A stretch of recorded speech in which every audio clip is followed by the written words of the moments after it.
The notice requirements of the Open Public Meetings Act for this meeting have been satisfied. A copy of the annual notice was sent to the Asbury Park Press and the Coaster, posted in Town Hall and filed in the office of the Municipal Clerk on December 30th, 2019. Roll call, please. Council members Achara. Here. Donlin. Here. Fisher. Here. Deputy Mayor Napolitano. Here. Somebody's echoing. And you guys make sure you're muted. Thanks. Please stand for a pledge of allegiance. I pledge allegiance to the flag of the United States of America and to the republic for which it stands, one nation, under God, indivisible, with liberty and justice for all. Moment of silent prayer.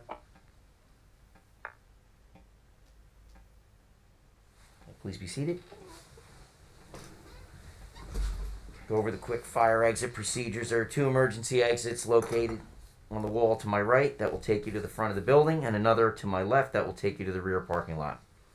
Please make sure all cell phones are turned off. If you need to make a call, please leave the room. Call outside the meeting room. Before we get started, I want to have council comments. Before we do the council comments, Vinny, you had a comment to make in regard to the ballot box that's located outside Town Hall. Yeah, I just want to make everybody aware that the mail-in drop-off box is stationed outside the entrance to the courtroom. It is locked. It gets emptied each evening by representatives from Monmouth County, so it is safe. There's a couple of items on our township website discussing the rules and different things regarding the election, so I would counsel or direct people to the website. I also would say, as things change daily regarding the upcoming election, for the members of the public, please contact the Township Clerk's office at 732-531-5000, extension 3321 or 3322. Do not take it upon yourself to ask your neighbors or your friends information because, as I said, it changes daily and they may give you incorrect information.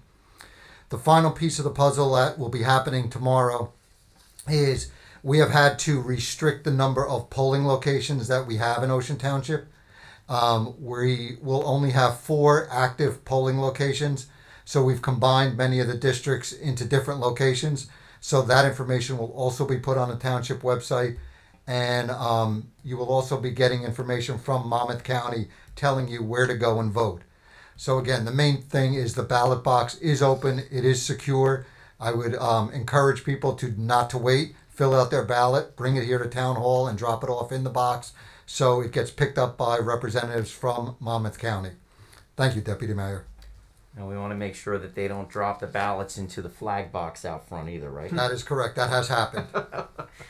Okay, council comments. Let's go down. Start with Rob down at the end. I have nothing tonight, Deputy Mayor. Thank you. Dave. No report. And Margie. Just a reminder for everyone, because the numbers of coronavirus are ticking upwards in New Jersey and particularly Monmouth County, to maintain vigilance with masking, social distancing, and all the precautions recommended. There is advice and guidance from the New Jersey Department of Health on our website, township website, regarding Halloween restrictions and advice to protect yourself and your kids regarding that holiday. Thank you, Margie. Anything else? That's all. Okay, excellent. Thank you. Before we get into our consent agenda, we have a proclamation, which is for Childhood Cancer Awareness Month, which was actually September. But we will be presenting this to one of our local charities, the Maya Lynn Terry Foundation, at the October 29th Maya Lynn Terry Foundation Maya Cup that they hold annually at the Ocean Township High School.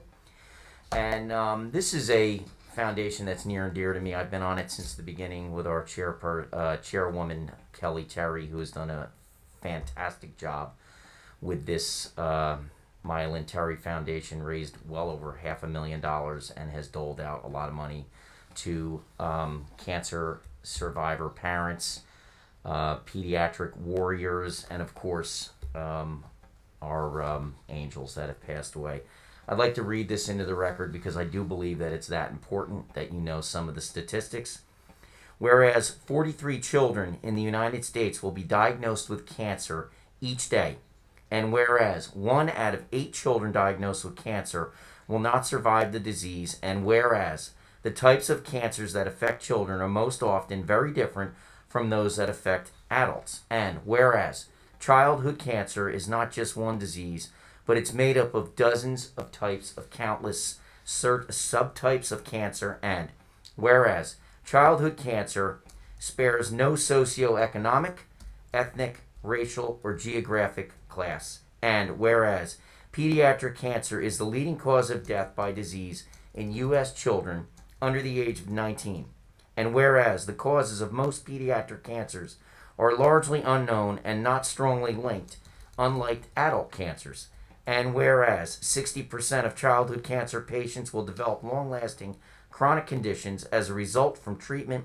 that prevent them from fully participating in school, social activities, and work, and whereas childhood cancer rates have been rising for the past few decades, and approximately 15,590 children were diagnosed in 2017, and the incidence of invasive pediatric cancer is up 29% in the past 20 years.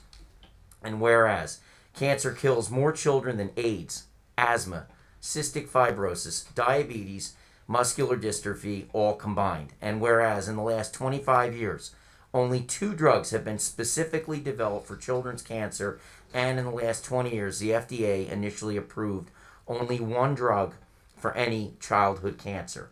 And whereas less than 5% of the federal government's total funding for cancer research is dedicated to childhood cancers, and only about 3% of those funds raised for the National Cancer Society go directly to pediatric cancer research. And whereas the funding for pediatric cancer research has gone down steadily since 2003, and whereas despite the facts, childhood cancer research is vastly and consistently underfunded, and whereas despite the major advances in treatment, it is still critically important to conduct research and increase awareness regarding pediatric cancer. Now, therefore, be it proclaimed that I, the Deputy Mayor of the Township of Ocean, the State of New Jersey, along with the governing body, do hereby proclaim September 2020 as Childhood Cancer Awareness Month in order to help raise awareness for pediatric cancer and to its victims. Thank you. The purpose of the public portion is solely to ask questions to understand resolutions that appear on this particular agenda, and is not for occasion for the public hearing on an ordinance. All questions not related to an item on this agenda should be asked during the public comments portion at the conclusion of the meeting. Are there any public comments that relate to the agenda items only? Please state your name and address. And make sure you unmute. Nope, doesn't look like it. Okay. No questions. We're going to move on to the consent agenda. Can I have someone offer the consent agenda with the minutes and the resolutions? I'll offer the consent agenda, minutes, and resolutions. Second? Second? Council members Achara, Yes. Donlin, Yes. Fisher, Yes. and Deputy Mayor Napolitani. Yes. Individual action. Vouchers in the amount of $7,209,140.20. Can I have someone move? I'll move to offer. Second? Second? Council members Achara, Yes. Donlin, Yes. Fisher, Yes. and Deputy Mayor Napolitani. Yes. Individual action. Resolution 20-177. Authorize the amendment to the following contracts. A. Public Works Uniforms. UniFirst Corporation, a $6,000 increase. And B. Recap Tires. Edwards Tire Company Incorporated, a $20,000 increase. Can I have someone offer, please? I'll offer. Second. Second? Roll call. Council members Achara, Yes. Donlin, Yes. Fisher, Yes. and Deputy Mayor Napolitani. Yes. Resolution 20-178. Authorize a change order number 4 for the 2017 roadway improvement program awarded to Fernandez Construction Company Incorporated, increasing the contract by $36,495. Can I have someone move it? I'll offer. Second. Second? Roll call. Council members Achara, Yes. Donlin, Yes. Fisher, Yes. and Deputy Mayor Napolitani. Yes. Resolution 20-179, authorize the transfer of available surplus revenue collected by the Township of Ocean Sewerage Authority pursuant to NJSA 40A:4-35 and NJSA 40:40A:4-35.1. Someone move? I'll move to offer. Second. Second. Roll call. Council members Achara, Yes. Donlin, Yes. Fisher, Yes. and Deputy Mayor Napolitani. Yes. Resolution 20-180, authorize the extension of the contract for risk management consultants with North American Insurance Management, a division of Acrosure LLC. Someone offer? I'll offer. Second. Second. Council members Achara, Yes. Donlin, Yes. Fisher, Yes. and Deputy Mayor Napolitani. Yes. And the adoption of ordinance ordinance 2342, an ordinance amending and supplementing chapter 21, article 4, subsection 21-45.17.b.16 of the comprehensive land development ordinance of the Township of Ocean.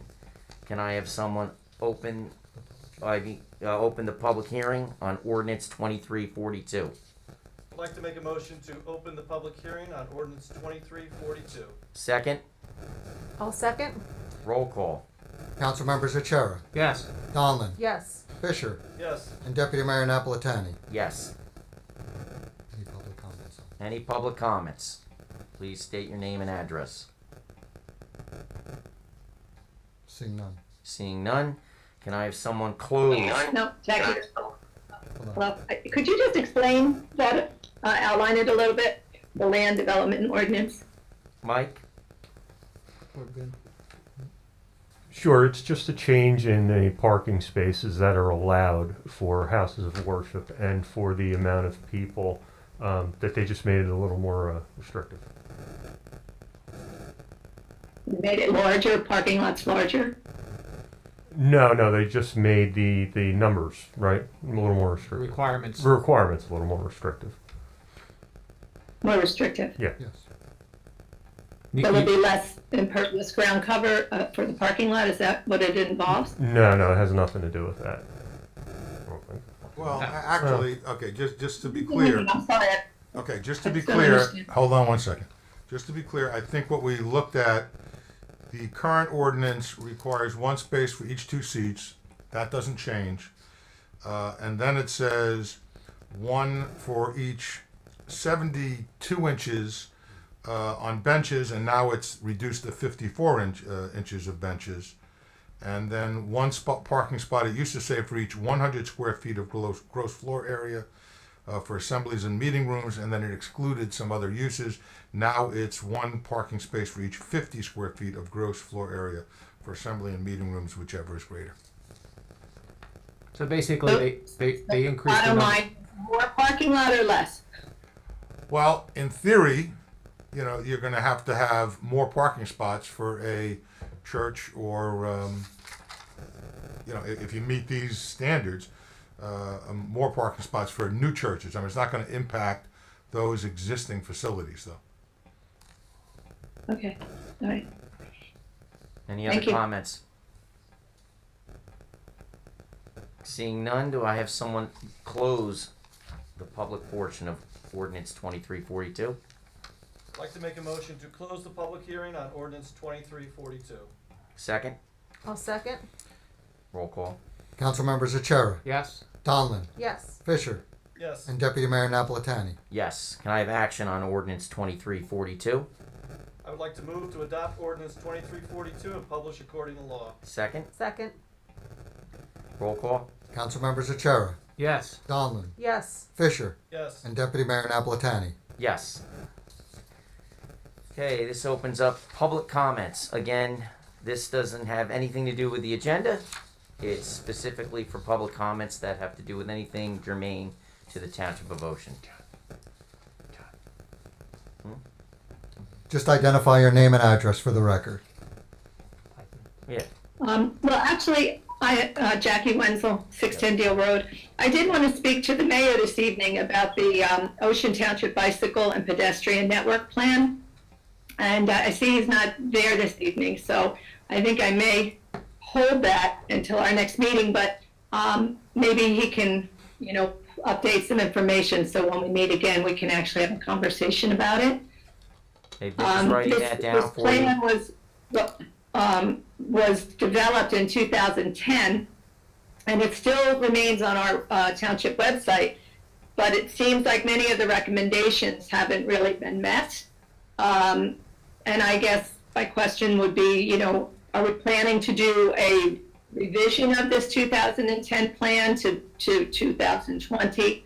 Also, I had some questions regarding the involvement of the planning board and this Ocean Township Bicycle and Pedestrian Network Plan. Do they review it before they get into analyzing any new development and where it's going to sit? Have they referred to it? For example, my favorite corner, 35 and Deal. Would they have been required to review this plan before making any determination about creating more density and more vehicle traffic when we're trying to find more pedestrian and bicycle friendly roads? And those Deal and 35, Sunset and 35, West Park and 35 are all very dangerous accident, crashes, fatalities that have happened, and that was noted in 2010. So there's definitely more density of traffic now than it was then. So I'd really like to have a more in-depth conversation about it. So I guess if we could prepare for that for the next meeting, is that possible to put something that we can all discuss in a little more detail with a heads up on that? Either one, but I can. Workshop. We can do it at the next work session. Not in a public forum like this? Well, the work session would be able to discuss what you want to discuss at the work session. That's also a public forum, just to make sure. But People certainly, can zoom in and go to the work session? Well, if you do it at the work session, you're not limited to 5 minutes like you are here. At the work session, we'll limit you to 15 minutes. So there's more time. I think it's something a majority of the residents would be interested in, because it really is, it's a very in-depth report. It's on our website for everyone, so I would like the mayor to be able to address it perhaps to us, the community, Absolutely. in those private sessions. At the next So meeting, you'll have we'll put a it. meeting in the private session, and then you'll have a public meeting? Jackie, do me a favor. You have to ask one question and sit back and wait for a response. You keep talking and nobody can respond to you. So ask a question and let the deputy mayor respond, and then ask your follow-up question. Thank you. Okay. well, I think, certainly you could bring it up at a meeting, and it's been marked down by somebody. So hopefully by the next meeting, if that's an issue that comes up, somebody will be able to address your concerns. We will definitely put it on for the next work session. We can discuss it there, and then if there's additional information that you need at the open meeting, we can do it there as well. But the work session is open as well as this meeting. If I may suggest, if you send an email to the mayor, you might get the answers before the next meeting. Okay, but then I this is the best way for the public though to hear. It's not just my concern. I just think it's something that we would all like to be more informed on. Because I'm just curious. I think it would be important that the planning board had an opportunity to review this before they gave their approvals on the 35 Deal Road development. So maybe we can just find out some information about that. Okay, thank you. But We'll we take can that. wait- Jackie will wait- take that under advisement. Thank you. Anyone else? I have another question. Go ahead, Jackie. This is Scott Sharp. I have a question. Oh, good. Who's that? We'll wait for Scott. Please identify Scott yourself Sharp. again. Scott Sharp, Wanamassa, 1403 Sunset Avenue. Mr. Deputy Mayor, can you give a status and plan for what is going to be the development schedule for a master plan and the activities of the council and the activities of the planning board to achieve, and when are we going to see that process commence? Mike, have we Go ahead. Our town manager, Mike Musillo, is going to answer that for you, Scott. Sure. The money has been appropriated. It starts with the planning board who actually develops the master plan.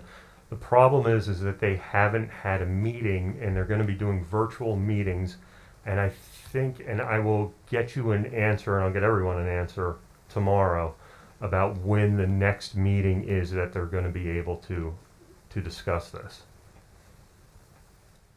Yeah, well, the other question I would ask you to ask them, since you can actually talk to them, is, you know, there is no method for the public to ask them this question. That's why I'm asking you, because the public is not permitted to ask a question of the planning board. They have no open public discussion time on any of their agendas. And I've asked them to add that and have been told that will not happen. So I would like you to also, Mr. Musillo or Deputy Mayor Napolitani, please address that and give the entire township an answer of who's doing what is the schedule going to be for a development, and what role will the public have in that process? Because I know what the law says, you only have to have one meeting for the public in regards to the development of a master plan. However, as a note that I've sent to each of you on the council, the Monmouth County Planning Board has a recommended process to follow, which is far more transparent than anything our planning board even comes close to, because they have no transparency.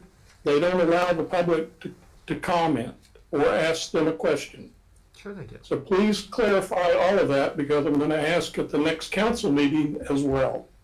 Okay, Mike said he would get that answer by tomorrow, but by the next meeting for sure. Well, just to be clear, you're going to get the answer to when the next meeting is. You're not going to have the answer for the process For the tomorrow. process, I will try and have an answer for you moving forward at the next meeting. Thank you, Mike. Any other questions? Process, when will you provide process definition? My next meeting. By the next meeting, by our next council meeting.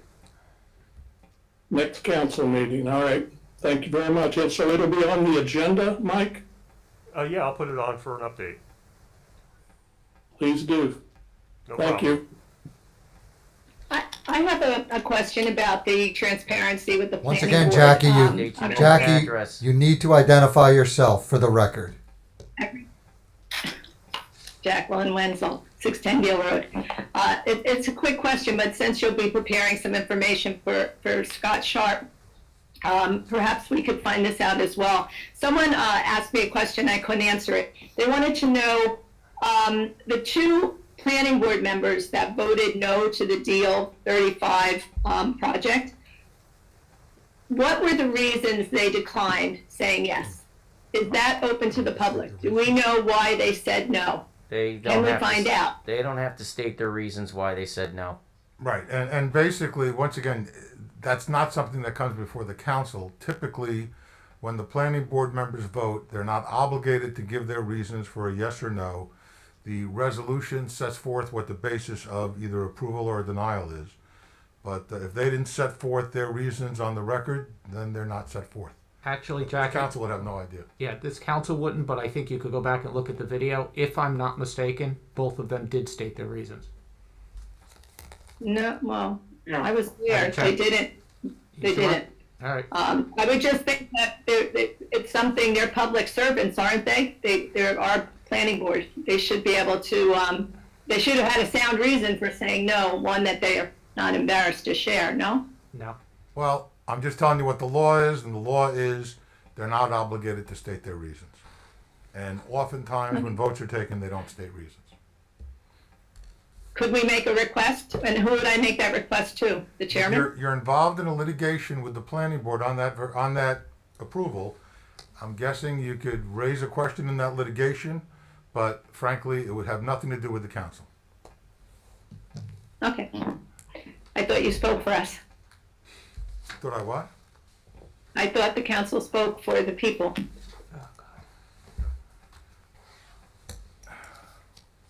Okay, any other questions? Yes, Dennis Howard, 1638 Holbrook Street. This is sort of a general question, probably for the town clerk. Thank you very much for the information regarding the polling places. I'm curious, given the interesting times we live in and the term poll watchers, is there a accommodation being made or definition of what a poll watcher is? And is there a security plan that would be out on the website that Vincent referenced? A security plan? No, there's no security plan. Our police officers will, Who's speaking? Who's speaking? That's Vinny, the clerk. the person you asked the question to. Yeah. Okay.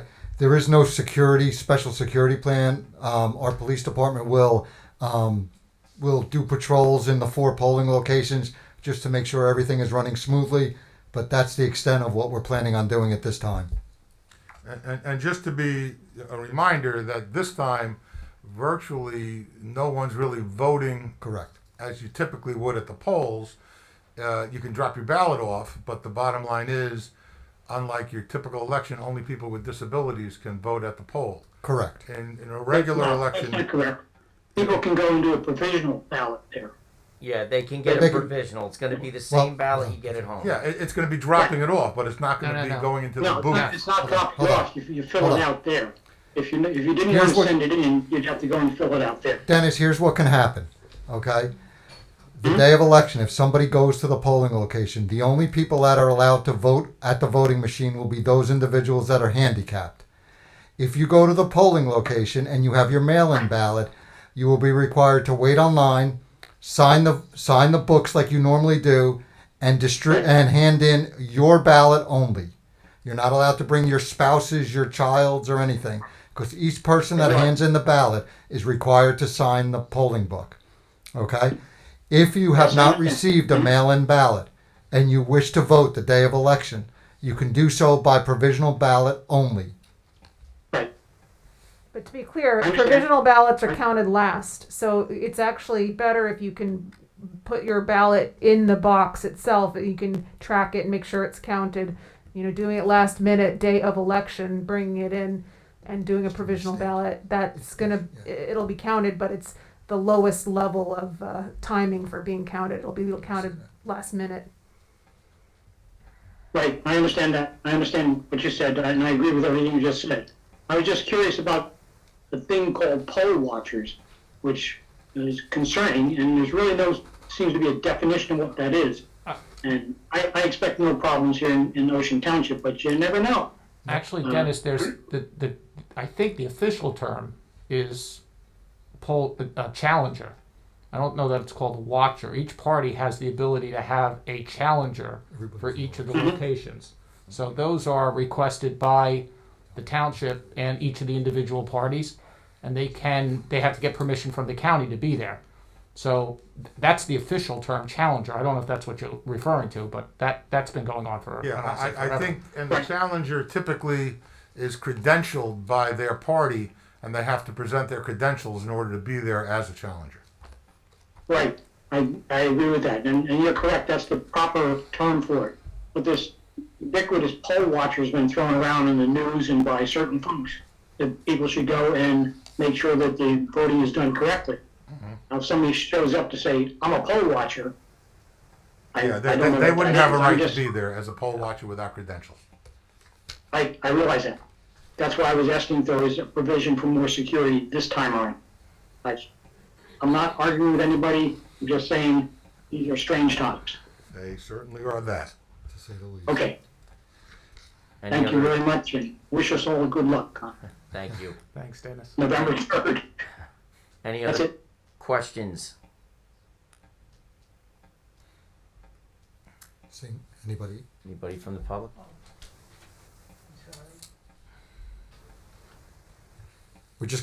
You're gonna go to the microphone. Oh, okay. Can I give you these papers?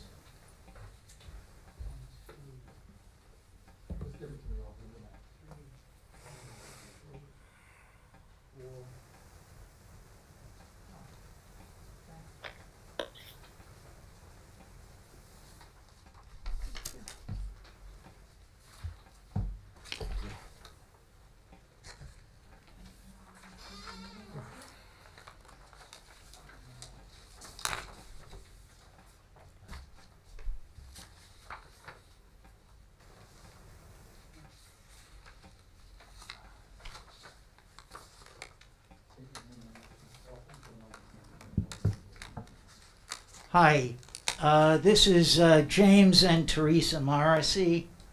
We live at 403 Bound Road in Ocean, New Jersey. Recently, we applied for a permit for a fence on our property. And the permit was denied by the town.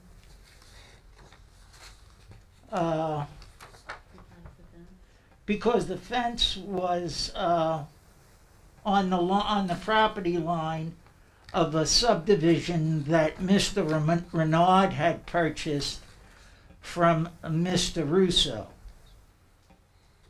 Although the fence is part of Mr. Renaud's current approval plans, the district said that according to plans submitted 20 years ago, the fence cannot be approved. The plans they were referring to are 20 years old, and they were approved with a totally different set of circumstances.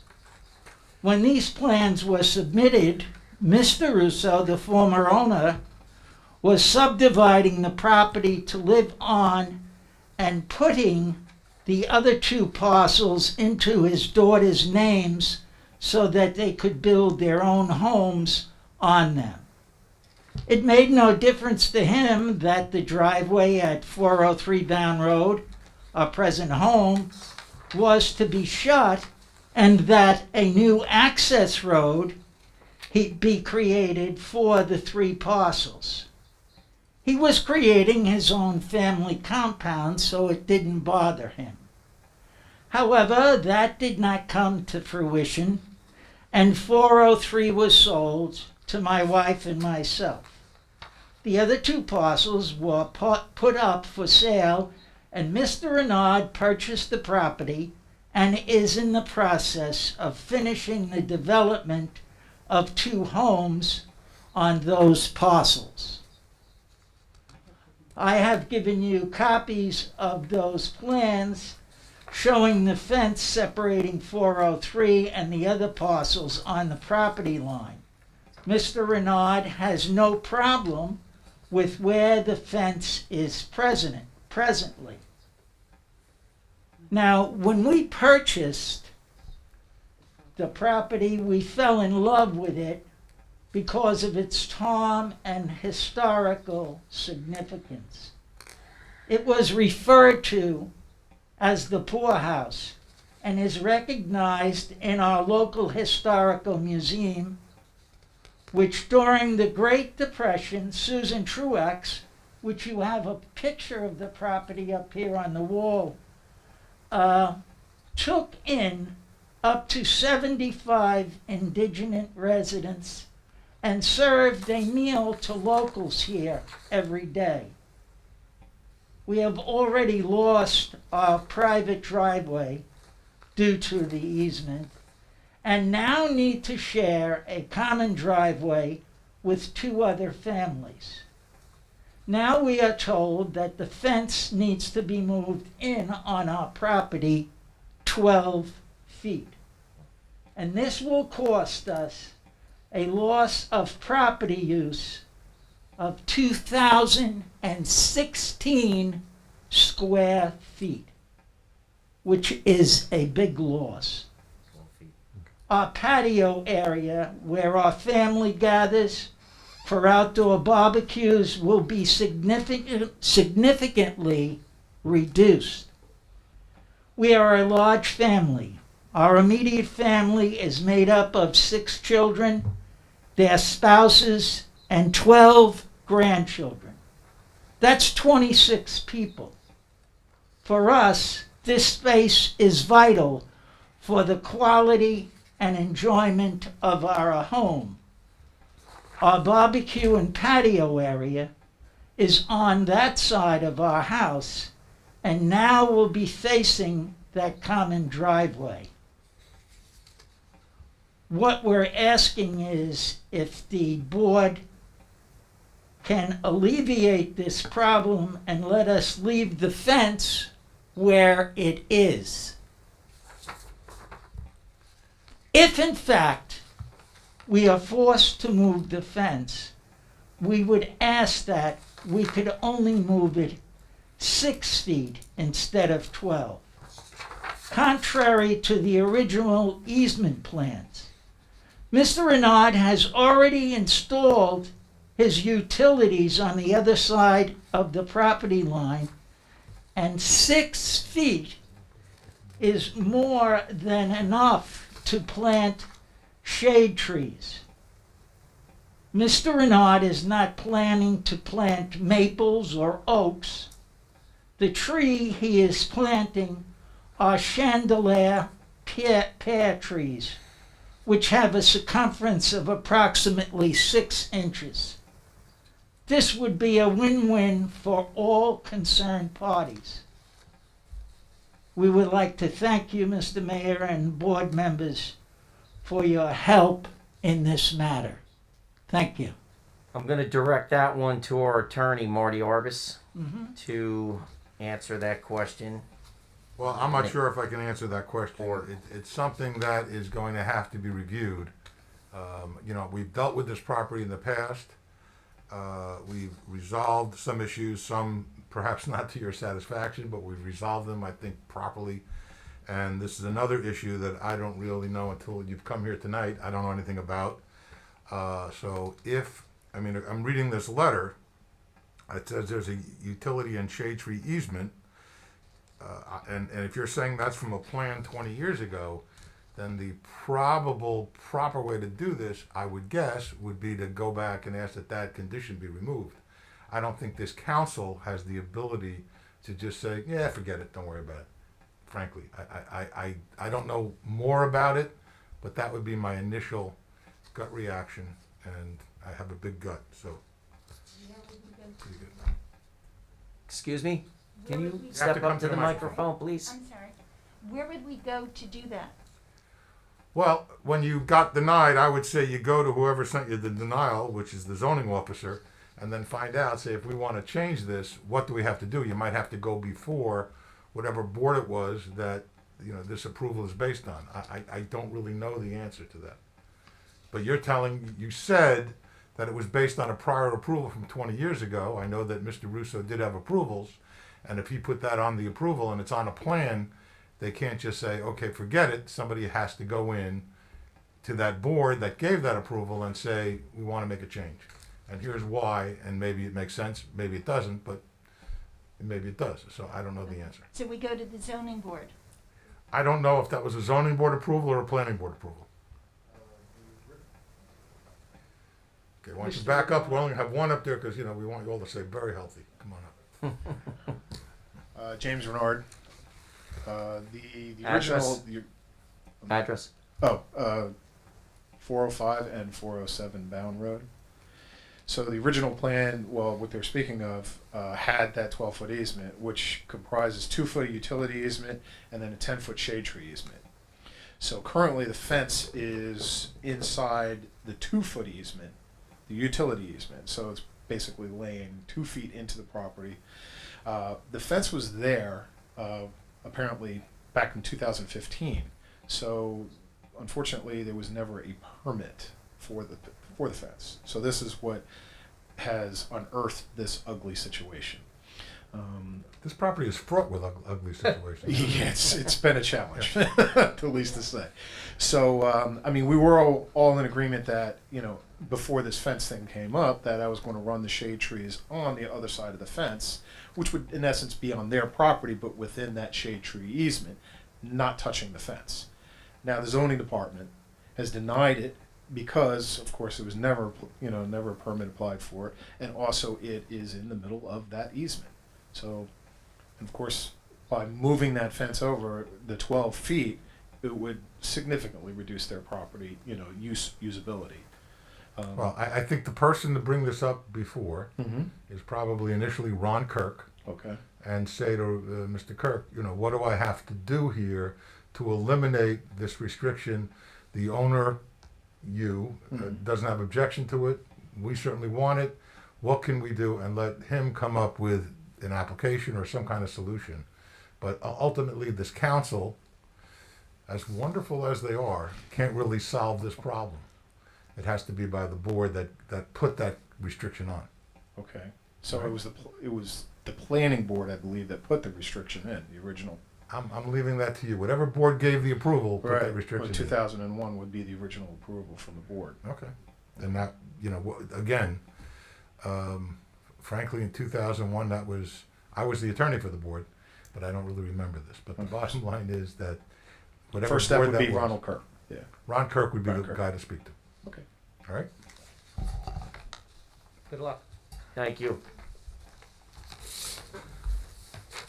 Any other questions?